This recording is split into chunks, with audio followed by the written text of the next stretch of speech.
నమస్కారము. గతంలో నాకు జరిగిన అన్యాయం పట్ల గతంలో పార్టీలో ఉన్న వాళ్ళు కొంతమంది యాజ్ ఏ ప్రోటోకాల్ ప్రకారంగా నేను సర్పంచ్ అయినప్పటికీ కూడా నాతో ఎవరు కూడా మాట్లాడలేదు.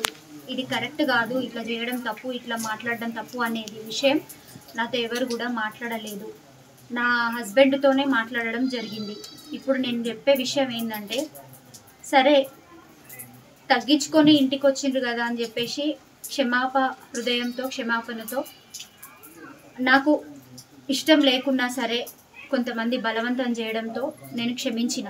కానీ ఇప్పుడు నా మీద వచ్చిన నింద చాలా పెద్ద నింద వచ్చింది. ఎందుకంటే గ్రామానికి నిధులు ఇస్తా అని చెప్పిండు, 25 లక్షల రూపాయలు గ్రామానికి నిధులు ఇస్తా అని చెప్పిండు. కానీ నాకు ఇంట్లోకే డైరెక్ట్ వచ్చి 25 లక్షలు ఇచ్చిండు అనేది ఒక పుకారా వచ్చేసింది. హైదరాబాద్లో ఫ్లాట్ కొనుక్కున్నా, లేదంటే మడికొండలో ఒక ఫ్లాట్ కొనుక్కున్నా, కాజీపేటలో ఒక ఫ్లాట్ కొనుక్కున్నా, ల్యాండ్స్ కొనుక్కున్నా, గోల్డ్ చేయించుకున్నా, అమ్ముడు పోయినా అనేది ఒక నీచమైన టాకింగ్ నా మీద వచ్చింది. నేను టోటల్గా అప్పుడే ఫుల్ ఫైట్ చేయడానికి నేను ప్రిపేర్ అయ్యి ఉన్నా. కానీ కొంతమంది బలవంతం వల్ల కాంప్రమైజ్ ఇక ఆగిపోవద్దు, నువ్వు మాట్లాడకు, ఇక చాలు అనడం వల్ల వారికి రెస్పెక్ట్ ఇచ్చి నేను ఆగడం జరిగింది. కానీ పార్టీ తరఫున కూడా నాకు ఎవరు గౌరవించి యాజ్ ఏ ప్రోటోకాల్ ప్రకారంగా గ్రామ సర్పంచ్గా నాతో ఎవరు మాట్లాడింది లేదు. నా హస్బెండ్ తోటే మాట్లాడింది. కానీ ఇప్పుడు నేను చెప్పేది ఏంటంటే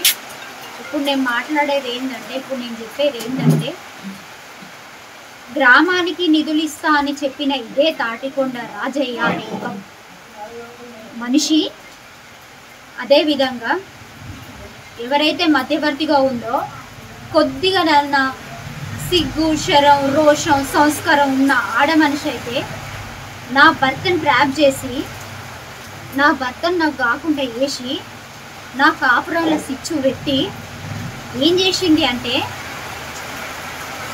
బయటికి రా మీకు నిధులు ఇస్తా అని చెప్పేసి నా భర్తతో మాట్లాడడం జరిగింది. ఈయనే సరే గ్రామానికి అభివృద్ధి కార్యక్రమాలు ఇస్తాడు కదా అని చెప్పేసి ఈయన పోయిన తర్వాత మీరు తప్పు చేసిండ్రు, మీరు తప్పు మాట్లాడిండ్రు, రాజకీయ ఒత్తిడి కోసం మాట్లాడిండ్రు, మీతో ఎవరో మాట్లాడించిండ్రు మీరు అని ఈ విధంగా మీ మహిళా రికార్డ్స్ ఉన్నాయి, మధ్యవర్తి రికార్డ్స్ ఉన్నాయి, లెటర్స్ ఖచ్చితంగా పెడతా. ఫస్ట్ సార్ అయింది, నా భర్త కాల్ చేసింది ప్రోటోకాల్ ప్రకారంగా, is not sarpanch, I'm sarpanch. So నాకు ఎవరి దగ్గర నుంచి కూడా no responsibility and nothing, it's ఏమీ లేదు. This is second option and this is second basic అవకాశం వాళ్ళకి. ఇప్పుడైనా నాతో మాట్లాడతారా లేదా? నాకు ఫోన్ వాళ్ళు మాట్లాడితే కాంప్రమైజ్ అవ్వడం కాదు, నేను డబ్బులు ఎవరు మాట్లాడాలి అని అంటే అధికార పార్టీలో ఉన్న ప్రతి ఒక్క నాయకుడు మాట్లాడాలి. అవసరమైతే ముఖ్యమంత్రి కేసీఆర్ కూడా మాట్లాడవచ్చు. మీ పార్టీలో నీకు నేను మరీ నేను పోయినసారి కూడా చెప్పిన, కేసీఆర్ గారు మీకు కృతజ్ఞతలు చెప్తున్నా, మీరు చేసే అభివృద్ధి కార్యక్రమాలు ఎన్నో ఉన్నాయి. మీ పార్టీలో జరుగుతున్న ఒక అన్యాయంగా ఒక మహిళ పట్ల జరుగుతున్న విషయాలలో మీరు స్పందించట్లేదంటే ఆయన ఉన్న పరిస్థితి అప్పుడు బాగాలేదు. ఎందుకంటే వాళ్ళ కూతురు గురించి సంథింగ్ ఏదో ప్రాబ్లం అయింది, అక్కడ మాట్లాడుతున్నారు. ఇప్పుడు ఏం ప్రాబ్లమ్స్ బాగానే ఉన్నారు కదా, ఇప్పుడైనా కూడా మీరు స్పందించి మాట్లాడాల్సిన అవసరం మీకు ఉంది. నేను ఒకటే చెప్తున్నా, నేను ఈరోజు సస్పెండ్ అయినా పర్వాలేదు పార్టీలో నుండి, నేను పార్టీలో లేకున్నా పర్వాలేదు. ప్రతి రాజకీయ నాయకుడు ఎంత పెద్ద స్థాయిలో ఉన్న వాళ్ళైనా కూడా ప్రజలు ఓట్లు ఇస్తే గెలిచిన వాళ్ళే, ప్రజల్లో చేత ముత్తంతో వచ్చిన వాళ్ళే. ఓట్లు కావాలన్నప్పుడు అందరి దగ్గరికి వచ్చి అడిగినట్టు సమస్యలు ఉన్నప్పుడు అసెంబ్లీలలో పార్లమెంట్లలో మీరు కూర్చొని ఉంటారు. మీ అసెంబ్లీలలో మీ పార్లమెంట్లలో కూర్చోబెట్టడానికి కారణం మీరే కదా, మా ప్రజలే కదా, మా పేదోళ్ళమే కదా. నువ్వు ఇచ్చే నిధులు, నువ్వు ఇచ్చే నియమాలు ఏవైనా కూడా ట్యాక్సుల ద్వారానే వస్తున్నాయి తప్ప మీ ఇంటికి ఇస్తలేరు కదా. ప్రతి ఒక్కరికి క్వశ్చన్ చేస్తాం. భారత రాజ్యాంగంలో రాస్తున్నట్టు నడుస్తుంది, మన సొంతంగా మనం ఏం చేస్తాం. ఆ భారత రాజ్యాంగంలో కూడా అంబేద్కర్ ఏం రాసిందో అందులో అన్ని కరెక్ట్గా లేవు. అంబేద్కర్ రాసిన రాజ్యాంగం కరెక్ట్గా ఉంది, కానీ అంబేద్కర్ రాసిన రాజ్యాంగంలో ఉన్నాయి కరెక్ట్గా బయట ఉన్న కొంతమంది వాడట్లేదు వాటిని. ఆ ఒక వర్డ్స్ని, ఆ ఒక సింబల్స్ని, ఆ ఒక వేని డాక్టర్ తండ్రి బిఆర్ అంబేద్కర్ గారు రాసిన ఒక మంచి సిద్ధాంతాలను ఎవరు కూడా ఉపయోగించుకోవట్లేదు. ఉపయోగించుకునే వాళ్ళని కూడా చెడగొడుతున్నారు, ఉపయోగించుకోనియకుండా చేస్తున్నారు, ఉపయోగించట్లేదు రాజకీయ నాయకులని సభాముఖంగా తెలియజేస్తూ. అదే విధంగా కూడా నేను మీకు టైం ఇస్తున్నా, ఇంకా కూడా పేర్లు బయట చెప్పలేదు, పెట్టట్లేదు కూడా. ఒకటే విషయం చెప్తున్నా, ఒకటే వర్డ్ చెప్తున్నా, నేను పైసలు అడగలేదు, నేను పైసల కోసం చేయలేదు, నేను పైసల కోసం రాలేదు. నన్ను బర్ణం చేసిండు, నా గ్రామంలో కూడా నన్ను అంతా పైసల కోసమే చేసిన అంటానని నన్ను బర్ణం చేసిండు. దయచేసి చెప్తున్నా, ఈ మరక నాకు ఫస్ట్ పోవాలి. 50 లక్షలు 25 లక్షలు బంగారం ఇది పోవాలని నేను మీడియా ముందు వచ్చినా, నేను తీసుకోలేదు, నేను తీసుకోలేదు. 10 కోట్లు కాదు 15 కోట్లు ఇక్కడ తీసుకొచ్చి నా ముందు పెట్టినా కూడా నేను తీసుకునే మహిళను కాదు, నేను తీసుకోను. ఈరోజు నా భర్త కూడా నేను ఖండిస్తున్నాను. నా భర్త మాట్లాడింది కూడా తప్పే అని నేను మాట్లాడుతున్నాను. నా భర్త కూడా వాళ్ళ మాటలు కూడా తప్పే అని నేను చెప్తున్నాను. నా భర్తకు ఫోన్ చేయడం కూడా వాళ్ళకి తప్పు, నాకు ఫోన్ చేసుకుంటూ ఉండడం వాళ్ళకి కరెక్ట్ కాదు. నా హస్బెండ్తో మాట్లాడడం ఏంటి అనేది క్వశ్చన్ చేసుకున్నాను. ఎందుకు మాట్లాడుతావు, దేనికి మాట్లాడుతావు, మాట్లాడాల్సిన అవసరం ఏంటి, అది కాదు కదా, మాట్లాడాల్సిన అవసరం లేదు కదా. మరి అదే విషయము నేను మళ్ళీ మాట్లాడే విషయం ఏంటిదంటే, నేను చెప్పేది ఏంటిదంటే, నేను అప్పు కింద సంతకం ఎందుకు పెట్టాలి? ఈరోజు నన్ను ఇరికిద్దామని చూసింది. నేను తెలివికల్లదాన్ని కాబట్టి, తెలివిగున్నా కాబట్టి నా భర్తకు లొంగలేదు, నేను ఎమ్మెల్యేకి లొంగలేదు, పిఏకి లొంగలేదు, మధ్యవర్తికి ఉన్న ఆడదానికి లొంగలేదు. ఆ మధ్యవర్తికి ఉన్న ఆడదైతే నాకు ఒక్కసారి కూడా ఫోన్ చేయలేదు. మొత్తం మొగోళ్ళకే కాంటాక్ట్, ఇక లేడీస్తో దానికి కాంటాక్ట్ లేదు. చెప్తా, త్వరలో పేరు కూడా చెప్తా, ఇంటది ఇంటుంది కూడా ఆల్రెడీ. ఏమనే వేసుకొని నాకు సంబంధం లేదు, నాకేంది, నా ఇంట్లో నా పరిస్థితి ఏంది. రోజు నన్ను సంతకం పెట్టమని వేధిస్తాను, నన్ను ఇంట్లో నా భర్త నువ్వు సంతకం పెట్టని వేధిస్తాను. నేను ఒకటే చెప్తున్నా, కేసీఆర్ గారికి కేటీఆర్ గారికి ఒకటే చెప్తున్నా, నేను ఎందుకు సంతకం పెట్టాలండి? గ్రామానికి ఇచ్చే నిధుల కోసం నేను సంతకం పెట్టాలా? What is this reason? నేను ఎందుకు పెట్టాలి? వాళ్ళు ఇచ్చేది వాళ్ళు ఇవ్వాలి, నేను సంతకం పెట్టాల్సిన అవసరం లేదండి. నేను అప్పు కింద సంతకం పెట్టాలంట. అసలు ఈ డబ్బులు ఎందుకు, ఈ డబ్బుల గురించి ఎందుకు తీసింది? నేను కావాలని అడగలేదు కదా.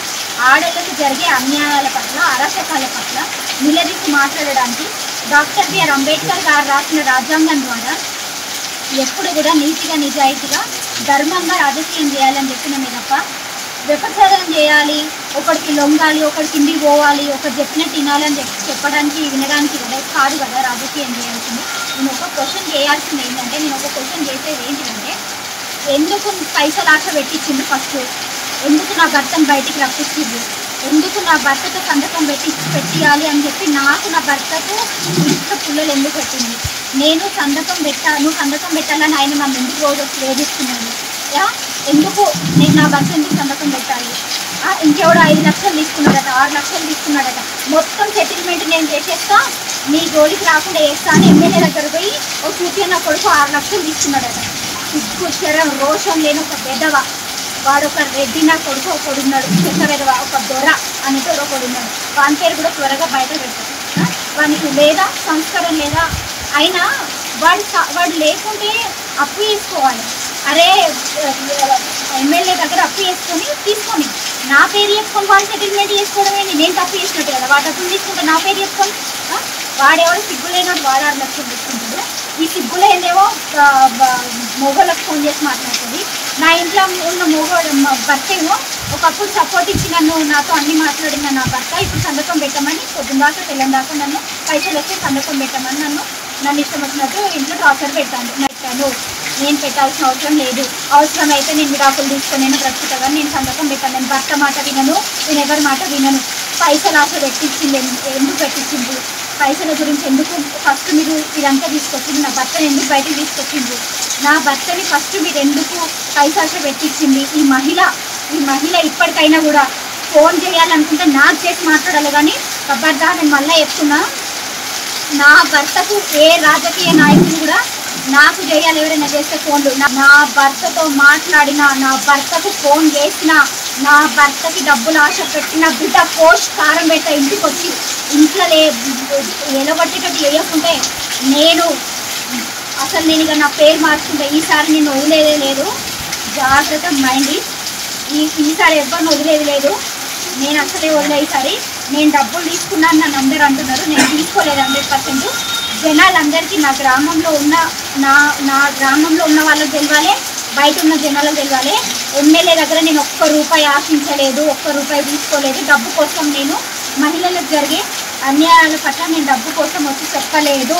నేను కేవలం నా మనసుకు బాధ అనిపించి అడుగడుగున ప్రతి క్షణం నన్ను 10 మందిలో అవమానిస్తూ నన్ను ఎక్కడ చూసినా కూడా దగ్గరికి రావట్లేదు, దగ్గర నిలబడట్లేదు, ఫోన్లు మాట్లాడట్లేదు, ఫోన్ చేస్తే లేపట్లేదు, నేను నాకు అనుకూలంగా ఉండట్లేదని ప్రతి క్షణం నేను టార్చర్ పెట్టి మందులో కూడా ఇష్టం వచ్చినట్టు ఎక్కడ పడితే అక్కడ చేతులు వేయడం వల్ల నాకు నచ్చక నేను భరించలేక నేను సర్పంచ్ పల్లిలో ఉండి నేను పొలము చెలుక బంగారం అని నమ్ముకున్న ఆర్థికంగా వెనుకబడ్డ నేను బాగుపడలేదు. వీళ్ళు ఎందుకు బ్రతికించాలి, వీళ్ళు ఎందుకు కాపాడాలని ఒక కాన్సెప్ట్తో బయటకు వచ్చినప్పటికీ కూడా మళ్ళీ తగ్గించుకున్నా, మళ్ళీ రప్పించుకున్నా, మళ్ళీ క్షమించిన, మళ్ళీ గడ్డకి తీసుకున్నా, మళ్ళీ అన్ని రకాలుగా పోనీలే అని వదిలేసిన. మళ్ళీ నన్ను బ్లేమ్ చేసి పైసలు తీసుకున్నాను. నా భర్తను మొత్తం ట్రాప్ చేసి నా కాకుండా వేసేసి మొత్తం పైసల మూడులో పడేసిండ్రు ఆ మహిళ అనేటామె, ఆ మొగోళ్ళు అనేటోళ్ళు. నేను మాత్రం వాళ్ళని విడిచిపెట్టాను. ఇప్పుడు పార్టీలో ఉన్న ప్రతి ఒక్కరు కూడా మీ పార్టీలో మీ గ్రామ సర్పంచ్ సమస్య వస్తే మీరు వచ్చి మాట్లాడకుంటే మీ పట్ల కూడా నేను ప్రతి ఒక్కరి పట్ల నేను ఖండించి మాట్లాడాల్సిన అవసరం బాధ్యత తండ్రి డాక్టర్ బిఆర్ అంబేద్కర్ గారు రాసిన రాజ్యాంగంలో ఉంది. నేను ఖచ్చితంగా కొట్లాడతా, నేను ఖచ్చితంగా మాట్లాడతా, నేను కంపల్సరీ ప్రతి ఒక్కరు నిలబెట్టి అడుగుతా. ఆ నిధులైనా కూడా అప్పు కింద 20 లక్షలు ఇస్తా అని మళ్ళీ ఒకటి రాసేది. ఇదంతా వాట్సాప్ నా భర్త తీసుకొని నా దగ్గరకు వచ్చి నువ్వు ఇంట్లో సంతకం పెట్టు అని రోజు నాతోటి అప్పులు తీరుతాయి, పిల్లలు హాస్టల్కి వెళ్తారు, మన లైఫ్ సెట్ అయిపోతుంది అని చెప్పేసి ప్రతిరోజు కూడా నన్ను అడగడం జరుగుతుంది. నేను ఒకటే చెప్తున్నా, ఒకటే మాట్లాడుతున్నా, ఒకటే అంటే ఇక్కడికి కూడా ఒకటే మాట్లాడతా. వాడు అన్నైనా తమ్ముడైనా భర్త అయినా ఎవడైనా ఖండిస్తా. నేనేం తప్పు చేయలేదు, నేను సంతకం పెట్టా. నీ ఇంట్లో నుంచి ఇస్తున్నావా, నీ ఇంట్లో నుండి ఇస్తున్నావా, నాకు ఇది ఒక్కటి I want this question, I want this answer now it self. నీ గృహంలో నుండి నువ్వు ఇస్తున్నావా? కేసీఆర్ గారు కేటీఆర్ గారు వచ్చే నిధులలో నుండే కదా నాకు ఇచ్చేది. దానికి నేను సంతకం ఎందుకు పెట్టాలి, దానికి నేను అప్పు కింద ఎందుకు పెట్టాలి? రోజు ఈయన వచ్చిన సంతకం పెట్టాను. ఈయనే ఆ మధ్యవర్తిగా ఉన్న లేడీ ఉన్న నా భర్త ఇద్దరు కలిసి రోజు ఫోన్లు మాట్లాడుకోలేదు. ఈయన ఆమెతో, ఆయన ఈమెతో. ఎవరికైనా సిగ్గు, శరం, రోషం, మానవత్వం అనే ఉన్న ఆడదైతే ఎవరైనా ఉంటే అది కదా నాతో తప్పుగా మాట్లాడింది.